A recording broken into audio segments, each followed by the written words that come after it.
Olá, tudo bem? Bem-vindo ao nosso espaço virtual voltado para a inteligência aplicada à educação e à evolução.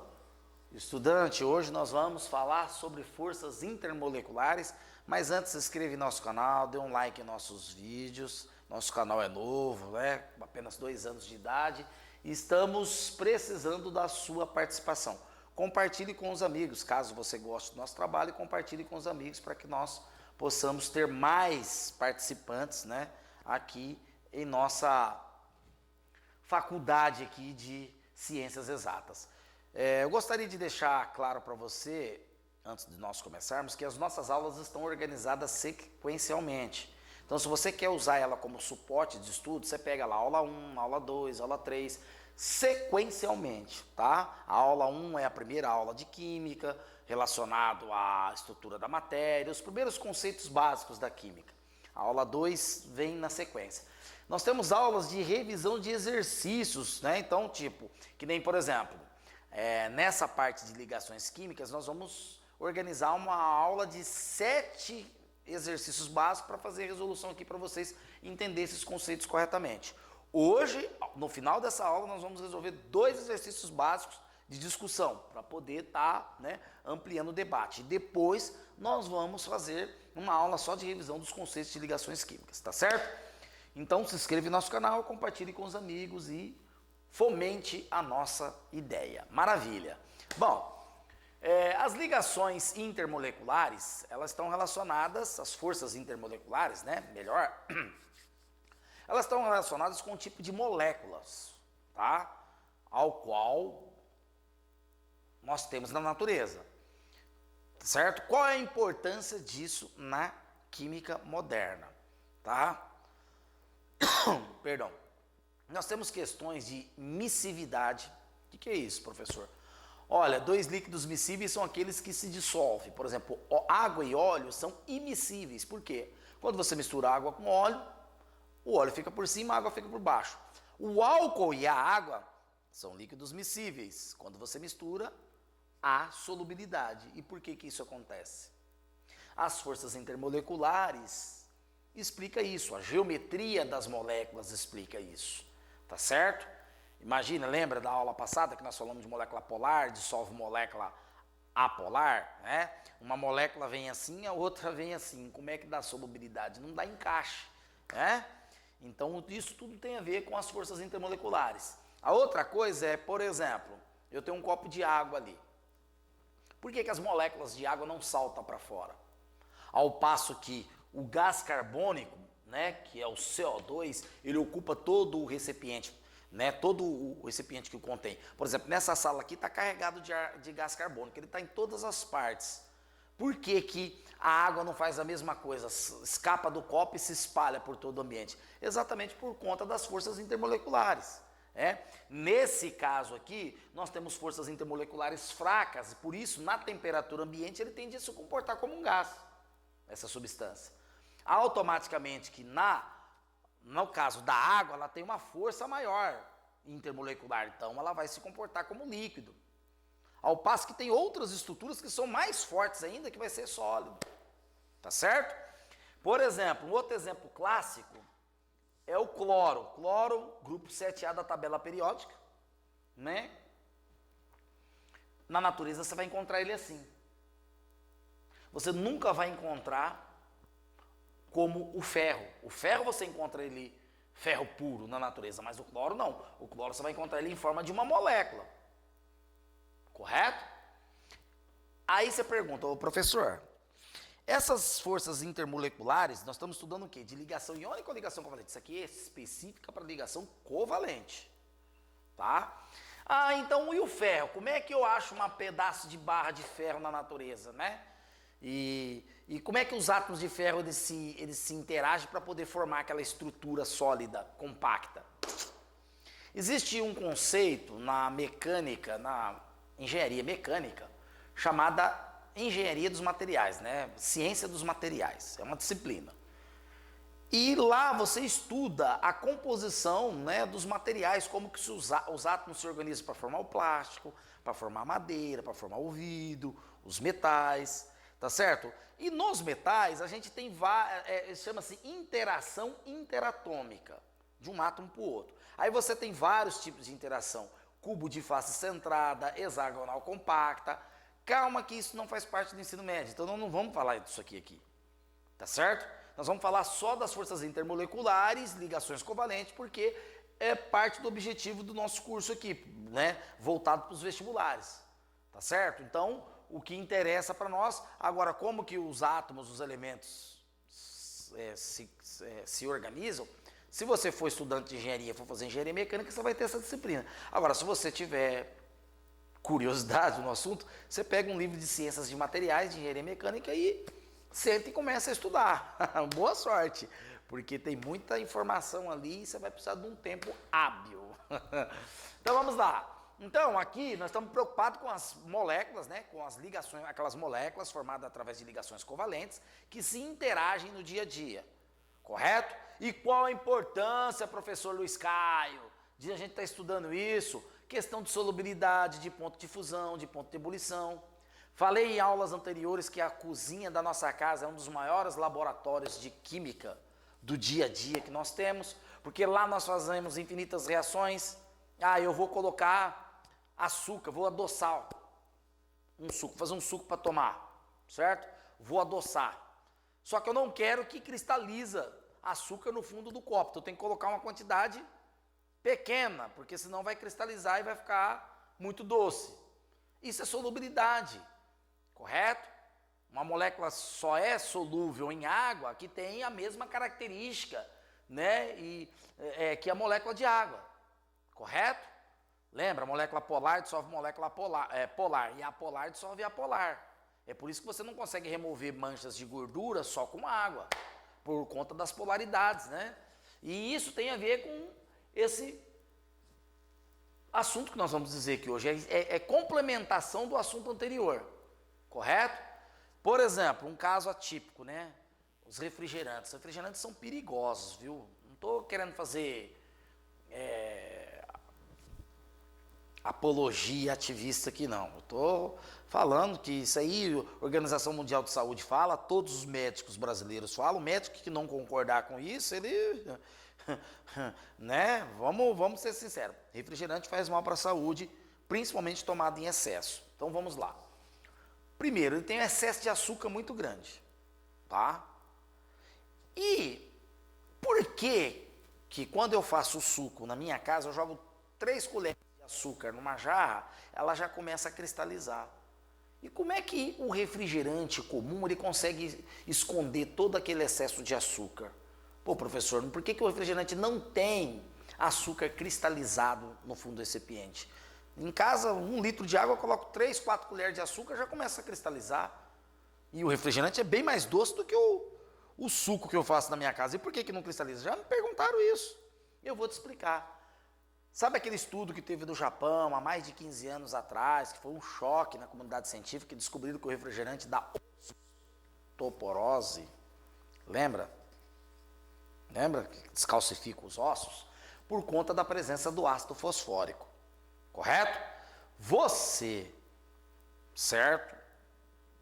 Tem um refrigerante em casa, ele tem excesso de ácido fosfórico. E por que nós usamos ácido fosfórico no refrigerante? Por que os fabricantes usam?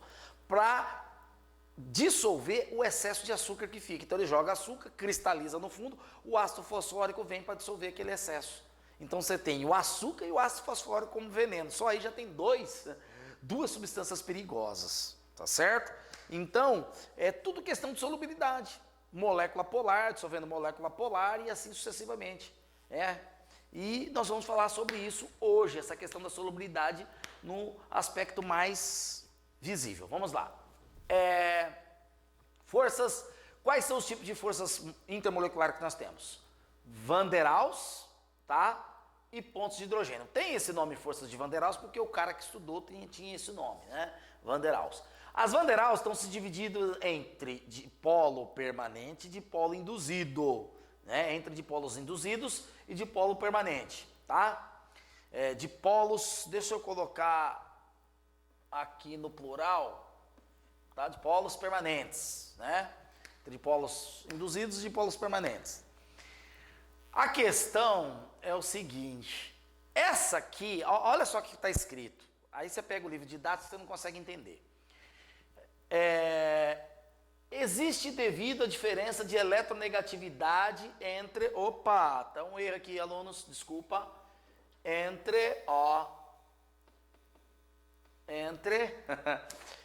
seus átomos, tá? Ó, existe devido a diferença de eletronegatividade entre seus átomos. Aqui, ocorre entre as extremidades negativas e positivas de um dipolo induzido. Estranho, né?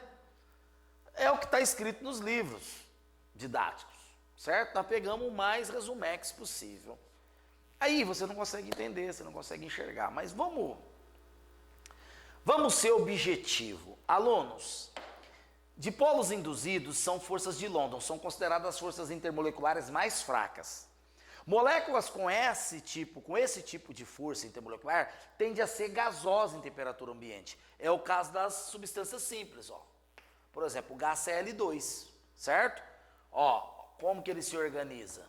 Olha lá, ó, nessa forma. É o caso do gás carbônico, CO2, certo? Então, se eu colocar aqui, ó, um gás carbônico, ó, olha lá, ó. Aqui, ó, correto? Eu tenho esse modelo aqui, tá certo? Olha lá, esses dois modelos aqui. Ah, professor, então quer dizer que essa daqui eu posso afirmar que são dipolos induzidos, forças de Van der Waals fraca, né? É uma força intermolecular fraca? Sim, tanto é que elas são gases em temperatura ambiente, correto? Aí, aqui ele fala da diferença de eletronegatividade entre os átomos. Por exemplo, se eu pegar aqui o HCl, que é o caso, ó, isso aqui é uma molécula polar, né? Uma molécula com força de Van der Waals forte, considerada forte, correto? Maravilha, né? Se eu pegar, por exemplo, essa molécula, né? Nós temos esse caso aqui, nós podemos utilizar essa molécula aqui, o H2S, certo? Olha só, SH, certo? Matar a charada, alunos? Ué, como assim, professor? Não entendi, né? Como é que eu posso identificar sem precisar ficar lendo lá aquele monte de coisas, né? Com metodologia. Aí o aluno fala assim, aquele monte de babaquice que tem no livro didático. Não é babaquice, aluno. Aquilo ali é uma escrita com metodologia científica, entendeu? É necessário escrever daquele formato, tá? Aí, aqui nós vamos pensar o seguinte, ó. Vamos matar a charada. Essas dipolo induzidas sempre típicas de molécula apolar. Ah, professor, quer dizer que toda molécula apolar, ela é dipolo induzido? Com certeza, ela é mais fraca das ligações, por isso ela é gasosa. Toda substância simples é molécula apolar, então elas têm forças de Van der Waals fraca, forças de London. E essas daqui, você pode colocar como molécula polar. Ah, professor, matou a charada então. Quer dizer que todas as moléculas polares são Van der Waals forte de polo permanente? Exatamente. Elas têm a tendência de ser líquido. Algumas são gasosas, mas têm a tendência de ser líquido em temperatura ambiente. Ah, professor, então quer dizer que, como que eu sei que a molécula é polar? Lembra da aula passada? Presença de pares eletrônicos, nuvens eletrônicas, repulsão. Presença de nuvens eletrônicas. Aqui tem a nuvem eletrônica, mas o momento dipolar, como os dois átomos são iguais, o momento dipolar é igual a zero aqui, ó. Aqui o momento dipolar é diferente de zero, certo? A repulsão dos pares eletrônicos. Aqui é a molécula angular, aqui a molécula é linear, ó. Tá vendo? Um elemento central com dois ligantes, um elemento central com dois ligantes, molécula angular, molécula linear, 180 graus e 90 graus de ângulo entre as moléculas, correto? Então, as Van der Waals se dividem entre dipolo permanente e dipolo induzido. A dipolo induzido é a mais fraca das ligações, então a tendência é essa substância ser gasosa em temperatura ambiente, correto? A dipolo permanente, ela é mais forte entre as de Van der Waals. Então, né, basta eu olhar que a molécula é polar. Ah, professor, posso olhar pela geometria? Então, por exemplo, geometria piramidal é polar e geometria trigonal plana é apolar? Com certeza. Você pode, claro que pode ser que tenha alguma exceção na regra, porque na química, filho, toda regra tem uma exceção, tá? Mas o básico é isso, substância apolar tende a ser dipolo induzido, tem tendência a ser dipolo induzido, e substâncias polares, moléculas polares, tendem a ser dipolo permanente. Ô, professor, e as pontes de hidrogênio, hein? As pontes de hidrogênio são as mais fortes das três, né? Vamos ver o que é ponte de hidrogênio.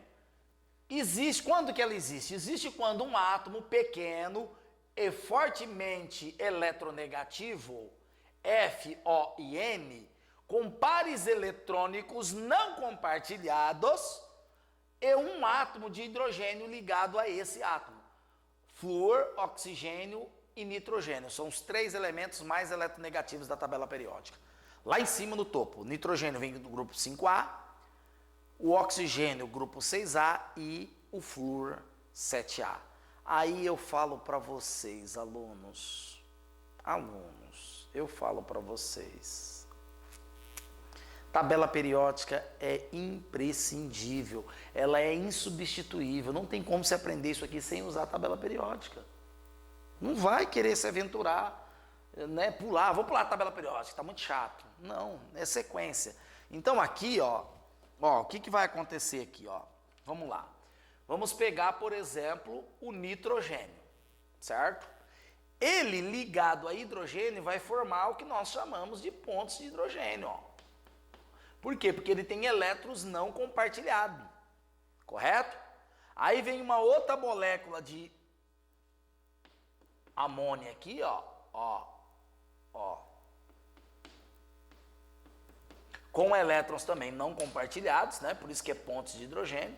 E aí a ponte de hidrogênio vai fazer o tipo é representado por um pontilhado aqui, ó, né? Uma atração, né, do nitrogênio com o nitrogênio desse com o hidrogênio desse aqui, ó, e assim sucessivamente, correto? É isso que mantém eles ligados, eles fortemente ligados. Ah, professor, então quer dizer que o flúor também, né? O flúor HF, H com F aqui, né?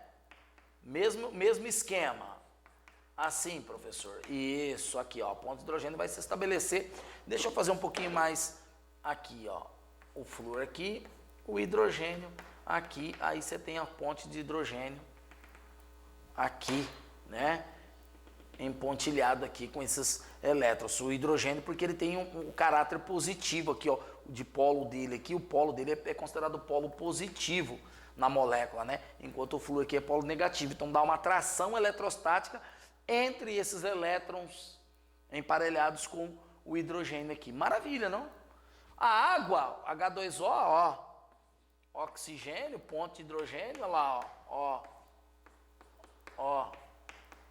Olha os elétrons não compartilhados, emparelhados aqui, alunos, olha aqui, olha lá, ó. As pontes de hidrogênio se estabelecem aqui, ó, né? Nesse formato aqui, formando essa ligação fortíssima aí, né? Que é as pontes de hidrogênio. Ah, então, em ordem crescente, professor, para arrematar a fatura, né? Em ordem crescente, nós podemos dizer então que, vou colocar reduzido, ó, dipolo induzido, vamos colocar DI, DDI, dipolo induzido é menor que dipolo permanente, que é menor que pH, pontos de hidrogênio, certo? Essas forças são mais fortes, essa aqui é mais forte que essa, que é mais forte que essa, que é mais forte que essa, ok? Se quiser anotar, pode anotar aí no seu livrinho do lado. Ponto de ebulição dessas substâncias. Ele é maior na ponte de hidrogênio, que é menor, né? A dipolo induzido é a que tem menor ponto de ebulição, certo? Tanto é que elas são gasosas em temperatura ambiente.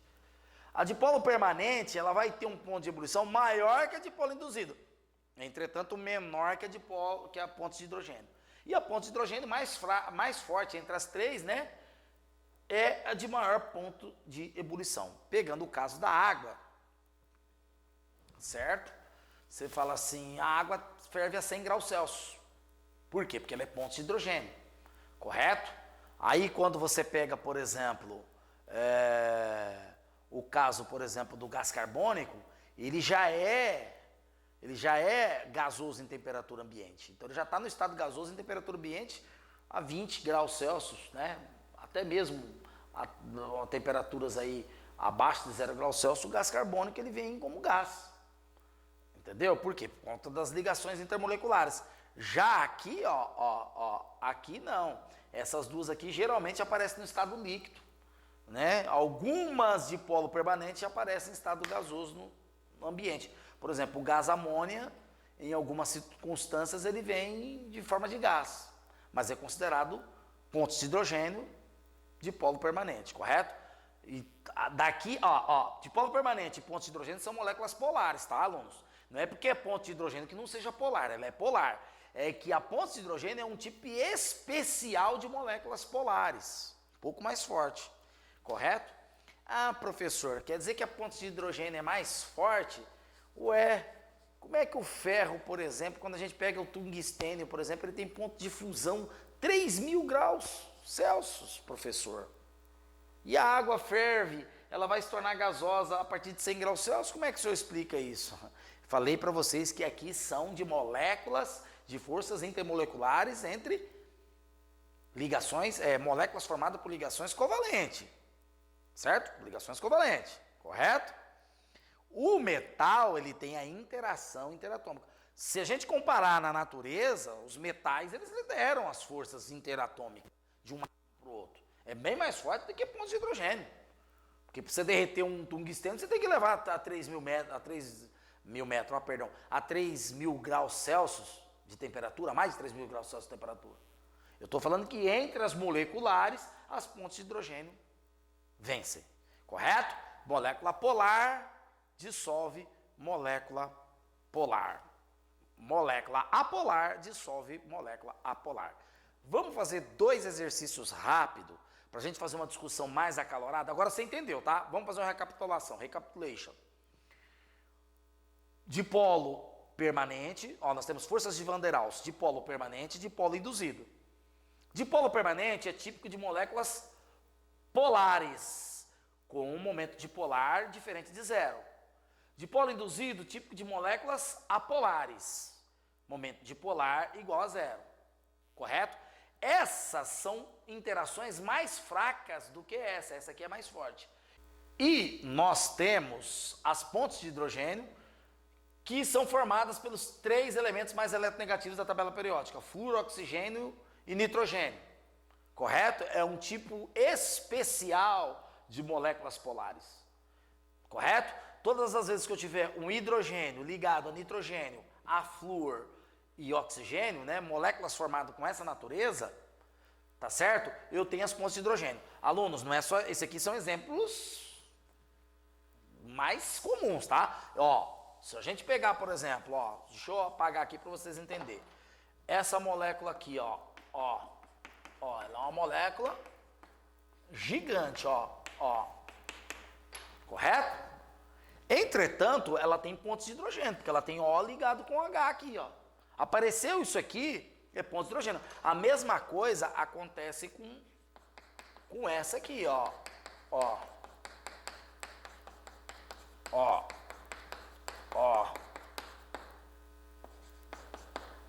Aqui. NH2 no final. Aqui você tem uma ponte de hidrogênio. Basta você ter um nitrogênio com hidrogênio, oxigênio com hidrogênio, ou flúor com hidrogênio, você já tem uma ponte de hidrogênio. Ah, professor, entre essas duas, qual que tem maior ponto de ebulição, hein? Te peguei, professor. Não. Conta, 1, 2, 3, 4 carbonos. Essa aqui tem 1, 2, 3, 4, 5, 6 carbonos. Essa molécula é maior, não é? Essa é menor. Quando eu tenho duas moléculas com pontos de hidrogênio, eu posso ter até pontos de hidrogênio igual, ó. Posso ter um OH aqui, alunos, ó. Vamos colocar igual para vocês não confundir. Mesma ponte de hidrogênio, OH, OH, porque vocês poderiam, né, puxar minha orelha, querer pegar no meu pé e dizer, não, mas ali era de nitrogênio, não tem diferença? Vamos pensar o seguinte, duas pontes de hidrogênio, de características iguais, oxigênio com hidrogênio. A que tem maior massa molecular vai ter maior ponto de ebulição. Então, quando você tem mesmo tipo de força intermolecular numa molécula, o que vai mandar é de maior massa molecular. Por quê? Imagina uma molécula grande. Para você derreter uma molécula grande, para você transformar ela em estado gasoso, você tem que quebrar átomo por átomo. Romper ligação por ligação. Certo? Então você demora mais. Você precisa, por exemplo, o óleo, por exemplo, é considerado uma molécula polar e ele não entra em ebulição assim facilmente, né? Igual a água. Mas a água é uma molécula pequena. Para o tamanho dela, ela é considerada alta, com ponto de ebulição a 100. O óleo é gigantesco, são moléculas de lipídios, cadeias carbônicas astronômicas. Apesar de ser apolar, tem um ponto de ebulição maior do que o da água. Por quê? Porque o tamanho da molécula. Correto? É como se você tivesse várias ligações aqui, ó, uma contato com outra, você tem que ir rompendo. Então, demora mais você ir desligando esse monte de carbono do que você desligar uma molécula de água, que é menorzinha, né, que é bem pequena. Tá certo? Então, por isso que os lipídios, né, as moléculas de gordura, elas têm ponto de ebulição altíssimo, pelo seu tamanho, correto? E não pelas pontes de hidrogênio, que muitas vezes elas não têm, correto? Maravilha? Entenderam isso, alunos? Beleza, nós vamos fazer dois exercícios, né? Dois exercícios básicos para poder fomentar essa discussão, tá certo? Vamos lá?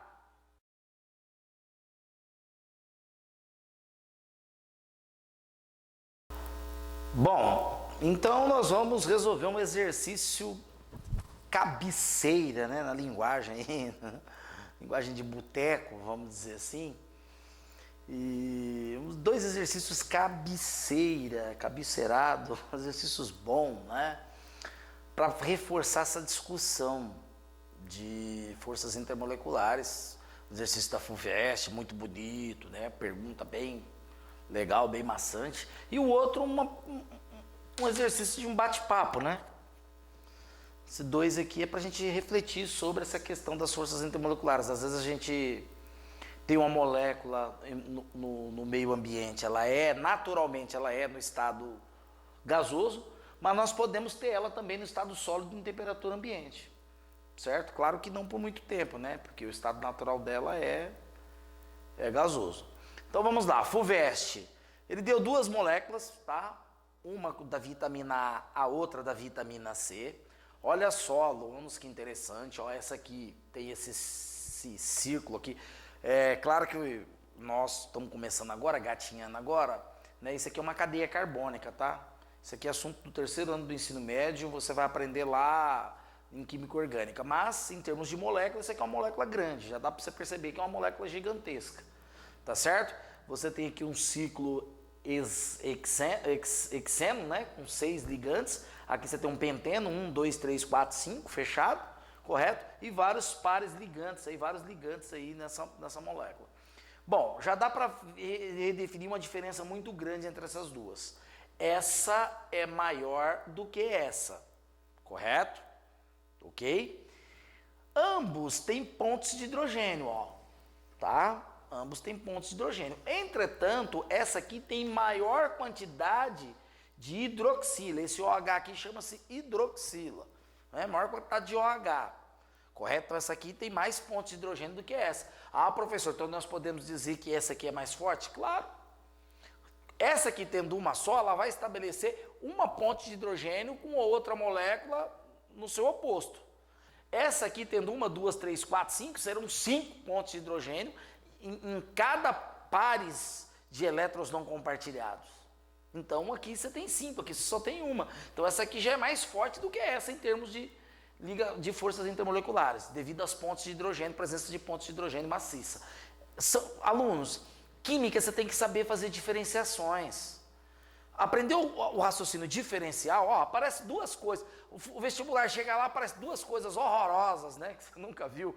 Duas figuras dessa, você se assusta, você fala, nossa, Quando o vestibular dá dois tipos assim para você, ele quer que você compara.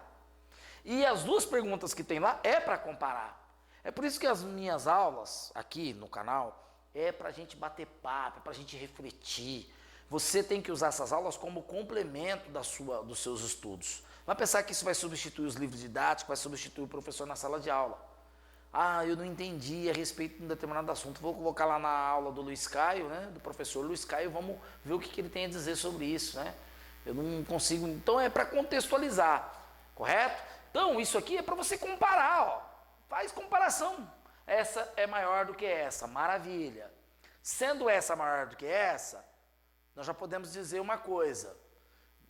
Por exemplo, em termos de forças intermoleculares, nós já estamos observando que essa é mais forte.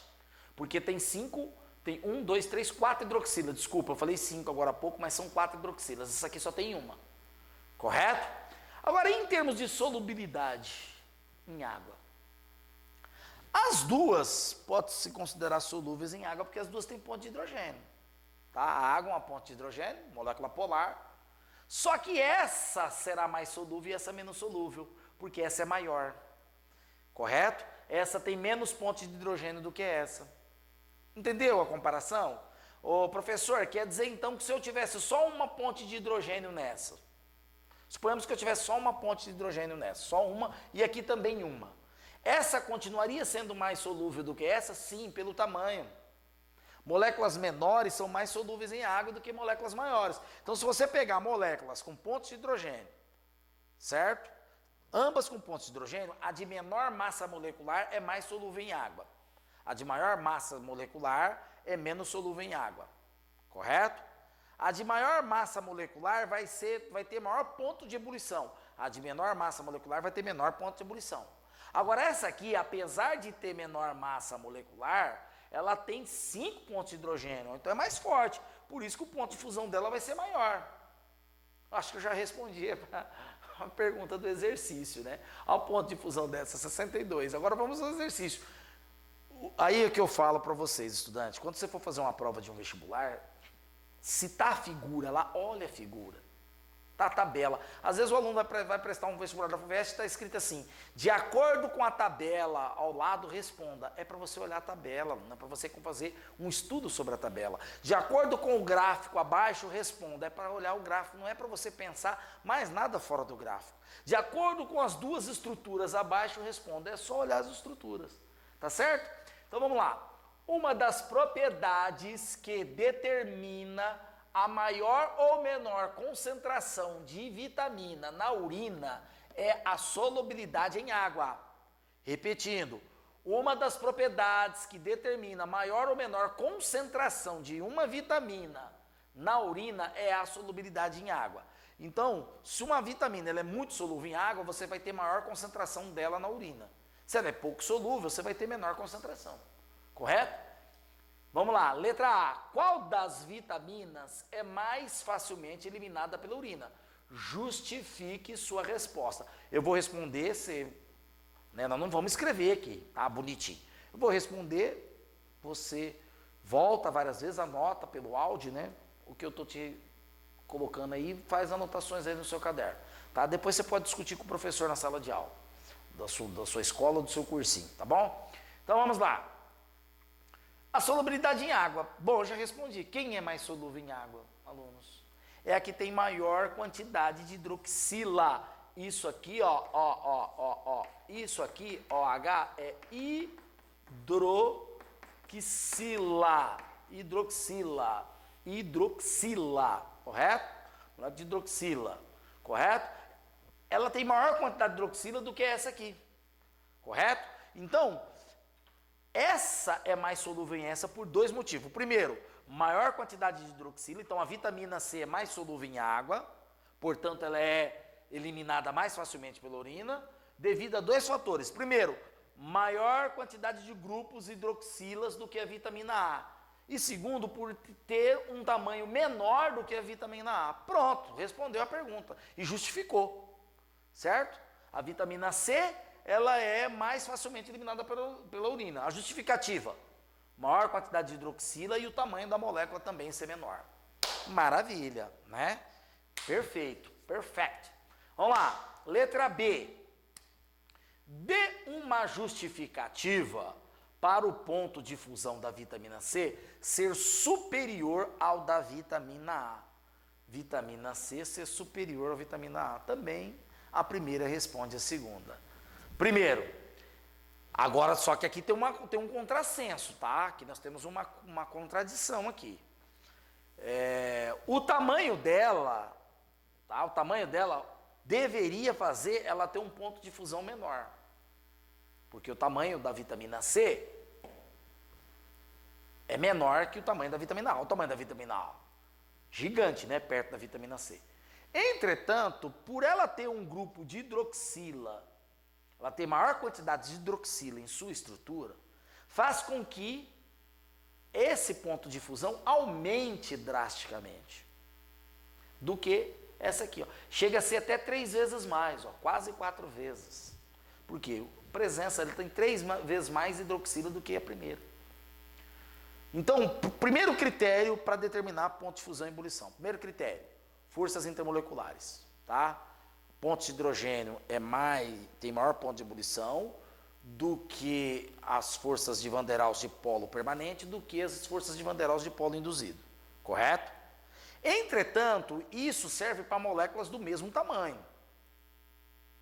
Mas se elas têm o mesmo tamanho, mas a quantidade de hidroxila, né, no caso de pontos de hidrogênio, forem maiores, a que tiver maior quantidade de pontos de hidrogênio leva, correto? O segundo critério, então, vamos lá, o primeiro critério, presença ou não de pontos de hidrogênio. O segundo critério é o tamanho da molécula. Quanto maior o tamanho da molécula, maior é o ponto de ebulição. Certo? Se eu pegar, por exemplo, a molécula de água, ó. Molécula de água, o ponto de ebulição é 100. Para ebulir.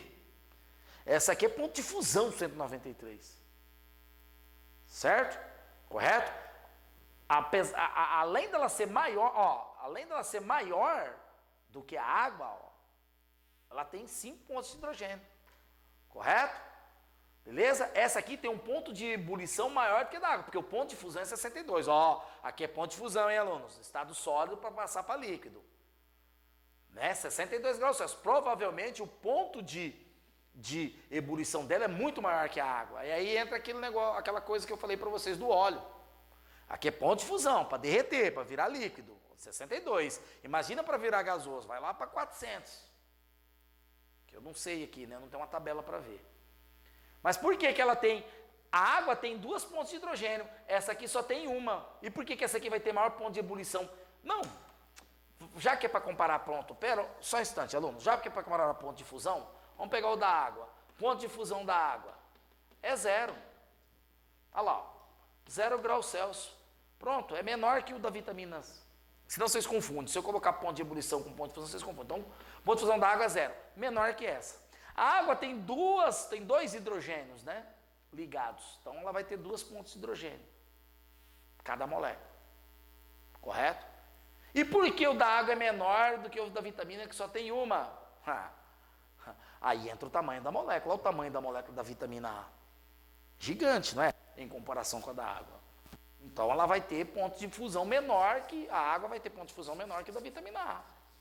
Entenderam? Então, primeiro, presença de pontos de hidrogênio. Aí, você vai comparar os tamanhos. A que tiver maior, leva. Correto? Entretanto, aqui, a menor levou porque ela tem maior número de pontos de hidrogênio. A quantidade de pontos de hidrogênio também conta. Entenderam, alunos? Esses são critérios básicos que você pode diferenciar uma molécula da outra.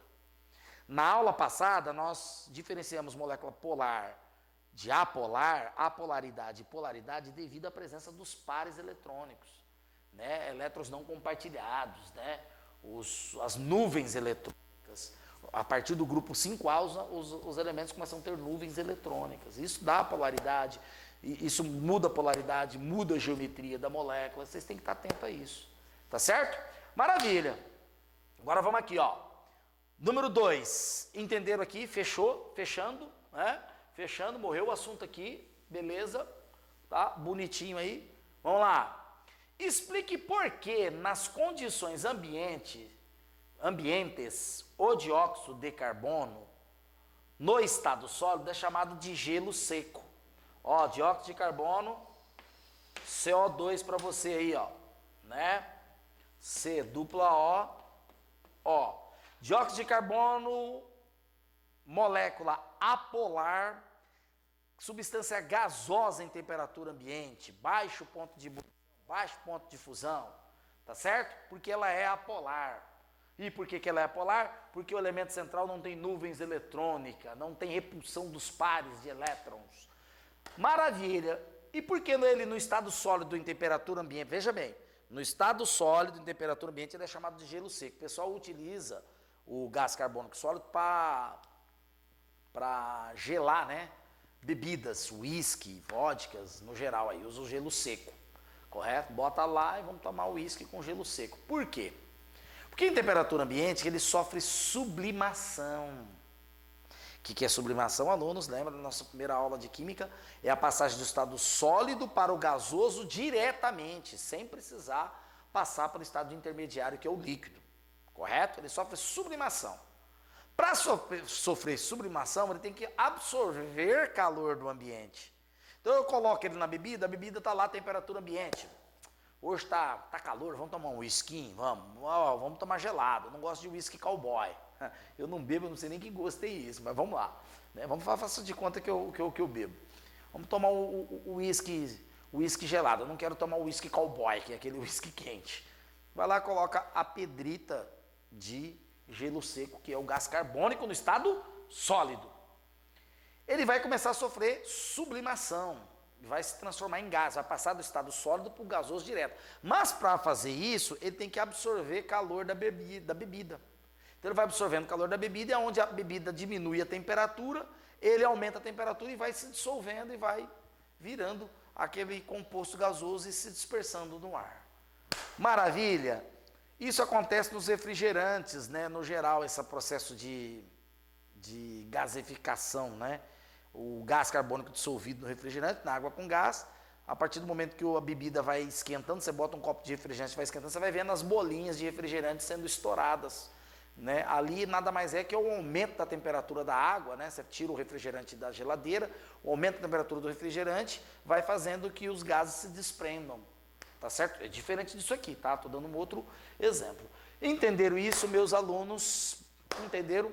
Maravilha, meus queridos, maravilha. Gostaria que vocês se inscrevessem em nosso canal, dê um like em nossos vídeos, sugestões e críticas serão bem-vindas. Nós aqui no grupo de estudo Superato presencial, voltado para o vestibular, né, composto por 12 participantes, didaticamente escolhido, né, a dedo, nós temos a dieta da inteligência. E essa semana nós descobrimos, tá, através do médico americano chamado Theo Bredesen, que o óleo de coco, ele tem uma substância específica para melhorar as nossas condições cerebrais de memória, cognição e concentração. E o óleo de coco ele é saudável, ele tem muitas funções no nosso metabolismo. Ajuda no emagrecimento, ajuda no rejuvenescimento. E com 2 colheres de óleo de coco por dia, você vai estar alimentando o seu cérebro com uma substância específica para a memória. E um detalhe, o médico neurologista da Universidade da Califórnia escreveu um livro chamado Fim do Alzheimer. Nesse livro ele dá indicação de óleo de coco no combate do Alzheimer. As pessoas tomando, né, com forte tendência de Alzheimer, né, com a doença de Alzheimer, que é terrível hoje nos dias atuais, as pessoas tomando óleo de coco conseguem ter uma boa regressão de Alzheimer. Então o óleo de coco ele não só ajuda na sua memória, como também combate a doença de Alzheimer. Tá aí a dica para você que está no Maratona de Estudo, quer ser inteligente. O nosso canal é um canal da inteligência, tá certo? Eu gostaria que você compartilhasse dessa ideia com seus amigos e começasse a fazer esse uso em prática. 2 colheres por dia, uma de manhã e uma à noite, ok? Um forte abraço e te vejo no futuro. Até lá!